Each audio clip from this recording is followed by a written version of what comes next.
Is of doing business విధానాలను మరింత బలోపేతం చేసేలా కేంద్ర బడ్జెట్ ఉందని సిఐఐ పూర్వ చైర్మన్ రవీంద్రనాథ్ చెప్పారు. విజయవాడలో ఆయన మాట్లాడుతూ పరిశ్రమల అభివృద్ధి, సాంకేతిక రంగాల ప్రోత్సాహం వంటి అంశాల్లో కేంద్ర బడ్జెట్ కీలక పాత్ర పోషిస్తుందని పేర్కొన్నారు. యువతకు ఉద్యోగావకాశాలు పెరగడం, పెట్టుబడులు ఆకర్షించడంలో బడ్జెట్ దోహదపడుతుందని తెలిపారు. ఏపీలో రేర్ ఎర్త్ కారిడార్ ఏర్పాటు, ఏపీ మీదుగా హైస్పీడ్ రైల్ కారిడార్లు, కొబ్బరి రైతుల కోసం పథకం, అరకు వ్యాలీలో మౌంటైన్ ట్రైన్లు వంటివి ప్రకటించడం పట్ల హర్షం వ్యక్తం చేశారు.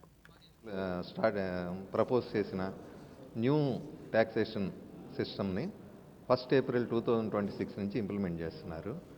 ఈ ట్యాక్సేషన్ సిస్టంలో మనకి 12 lakhs వరకు జీరో ట్యాక్స్ అండి. 12 lakhs ఇన్కమ్ వరకు జీరో ట్యాక్స్. ఆఫ్టర్ 12 lakhs మనకి 10 slabs ఇచ్చారండి, అప్ టు 24 lakhs వరకు కూడా. 24 lakhs తర్వాత 40% ట్యాక్స్ పడుతుంది. ఇవన్నీ కూడా చాలా కన్వీనియంట్గా, చాలా యూస్ఫుల్గా ఉన్నాయండి. ఈ న్యూ ట్యాక్సేషన్ రెజిమ్లో ఆల్ ద ఎగ్జామ్షన్స్ అంటే ఇదివరకు డిడక్షన్స్ ఉండేవి, ఆ డిడక్షన్స్ అన్నీ తీసేశారు. ఇప్పుడు ఓన్లీ ఎన్పిఎస్కి మాత్రమే ఈ ఫెసిలిటీ ఉంది.